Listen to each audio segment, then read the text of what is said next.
I'm late to the party with this credit card, but I must say that I am blown away by this unexpected release from Wells Fargo. Now, it isn't perfect by any sense of the imagination. However, what Wells Fargo has managed to do here is to show that they are willing to take a risk by packaging a credit card in a way that I haven't really seen from any other credit card issuer. First of all, just straight up getting 4% cashback in all of the in-category purchases without limits is already attractive, and then to focus those categories on taking care of yourself and the planet, that is a creative spin to the credit card game that I haven't seen from any other credit card issuer. So let's break down some of my initial thoughts on the Wells Fargo Attune credit card and Wells Fargo in general. I remember reading an article a few years ago that stated that Wells Fargo was in the process of revamping its entire credit card lineup to position itself as a serious competitor in the space. We got the Wells Fargo Active Cash credit card back in July of 2021, and that credit card offered a flat 2%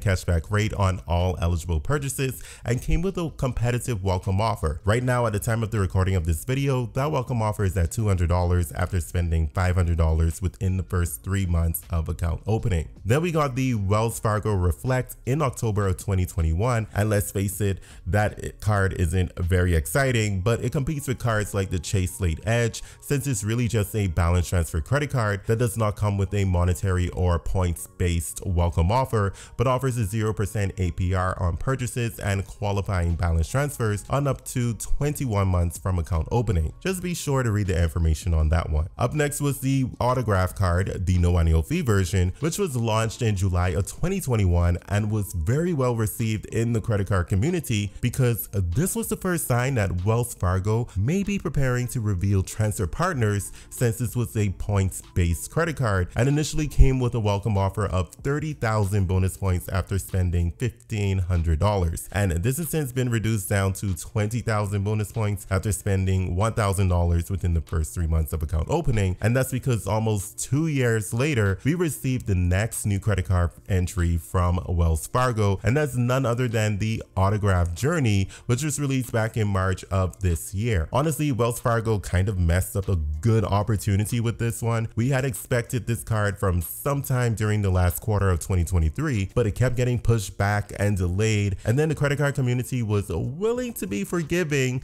if that meant that Wells Fargo was going to work on getting the transfer partners correct. Unfortunately, it only came with 6 transfer partners after the highly anticipated release of this credit card, and this ultimately disappointed a lot of us, but it is still a very promising product and sets a good foundation for improvements from Wells Fargo in the future, and still comes with a welcome offer of 60,000 points. We also received the Signify Business Cash credit card just last month, which also earns a flat 2% cashback on all eligible purchases and comes with a $500 welcome offer, but requires the most minimum spend in order to qualify for that welcome offer, and that's $5,000, which makes sense since it is a business card. Now we have the Wells Fargo Attune, which, if you don't know the definition of the word attune, it means to bring harmony or to make aware, and this card is being marketed as the card that rewards you for taking care of yourself and the world around you. It only comes with a $100 welcome offer after spending $500, which is a little surprising to me that the welcome offer is that low. But then again, we do have the City Double Cash and City Custom Cash, both offering $200 back after spending $1,500. So I guess I can't truly complain, but this offer could be stronger since there are cards like the Freedom Flex and the Freedom Unlimited from Chase with a $200 welcome offer, as well as the Active Cash from Wells Fargo. So it'll be interesting to see if this welcome offer ever receives a limited time elevated welcome offer bonus. With the addition of the Attune card, I now want to take a look and see what all reward categories are covered by the Wells Fargo lineup of credit cards, because I see Wells Fargo moving in the direction of making sure that they are the only credit card issuer you need in order to maximize the value you get back on your monthly spending. As I shared earlier, the catch-all category is a 2% cashback category, which you get with the Signify Business Cash or the Active Cash credit cards. The Autograph and Autograph Journey cards have a little bit of overlap.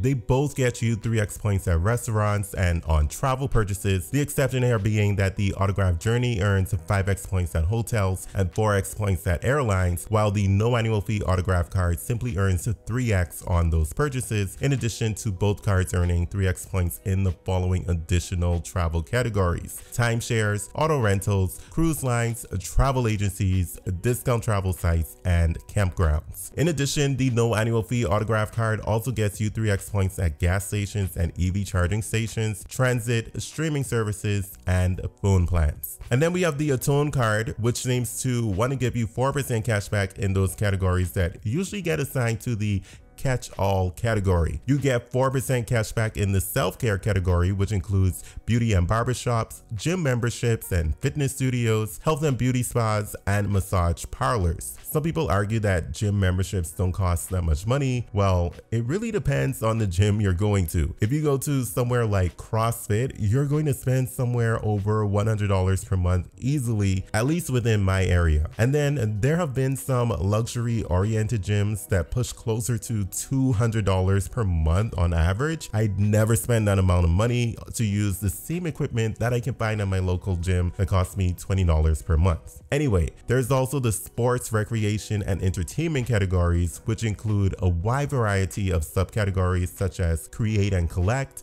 gardening and floral, other recreation and leisure activities, pet care, sports and recreational equipment, sports and live entertainment tickets, streaming music, movies, and books. And then there's the planet-friendly categories, which include antique shops and used merchandise, local and suburban commuter passenger transportation, including ferries, passengers, railways, and other transportation services. So when we take a look at the screen, it's showing each credit card and all of the categories that are covered by each. We can clearly see that Wells Fargo seems to be trying to cover everything, but what begins to stand out is the amount of overlap that's beginning to emerge between all of these credit cards. Similar to Chase, I'm beginning to see Wells Fargo fall victim to overlapping categories among different credit card products. We now have some overlap between this credit card and the two Autograph cards with EV charging stations, transit, ferries, other transportation services, and streaming services. However, unlike in Chase's case, I don't think the overlap is enough to basically deem the Autograph cards sock drawer worthy, like the poor Sapphire Preferred, which typically lives in my sock drawer. But it does make me wonder, how much more overlap will we see with Wells Fargo's credit cards in the future? And if we do count the Bilt Mastercard, that's another card issued by Wells Fargo that has some overlap with the Autograph family of cards. I am anticipating a premium tier travel card to come from Wells Fargo at some point in the future, and I'd expect it to try to undercut the Venture X, which I don't think they'll have a choice but to try to undercut the Venture X, since Capital One is actually building out their own lounge network. But when their card comes, it makes you wonder what it'll look like. So far, we don't have a dedicated grocery store category from Wells Fargo, and I honestly think that this would have been the perfect addition to the Attune credit card, especially since that credit card is about taking care of yourself. I think that a grocery store category would make sense to offer with that particular credit card because you need food to eat.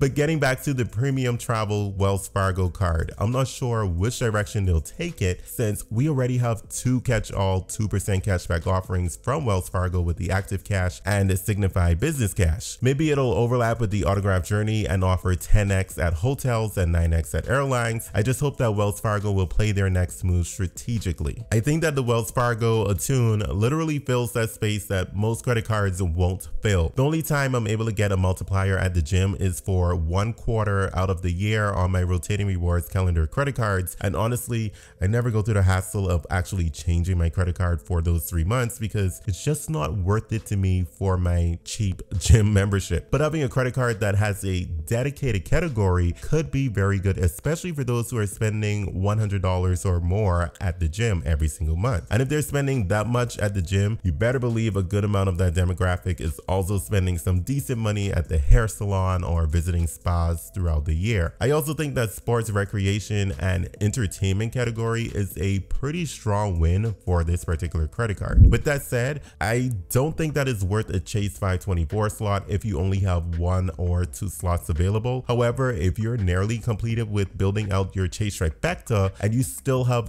3 or more slots available, I'd have no problem with suggesting this credit card for you to add to your wallet. So ultimately, I think the Attune credit card is absolutely worth it for its target demographic. Wells Fargo put together a good product that's carving out its own space with categories that are pretty popular and useful. I just hope that they market this credit card right, because I want to see it survive, and I want to see Wells Fargo actually move forward and crush the competition, or at the very least put a whole lot of pressure on the competition, because we still have Chase and American Express and just a little bit of Citi dominating the credit card space, and it'll be really good to see Wells Fargo actually step up and dominate that space. Hopefully they can add Hyatt, and if they do, I really think that Wells Fargo will begin to crush the competition, because so far only Chase and Bilt both have access to Hyatt, and that really brings up the value of those points for Chase and both Bilt. So guys, tell me what you think about the Wells Fargo Attune card down in the comment section, and let me know if you think that Wells Fargo has what it takes to crush the competition in the future. With that said, if you would like to see all of the cards that I am currently using this quarter in my wallet,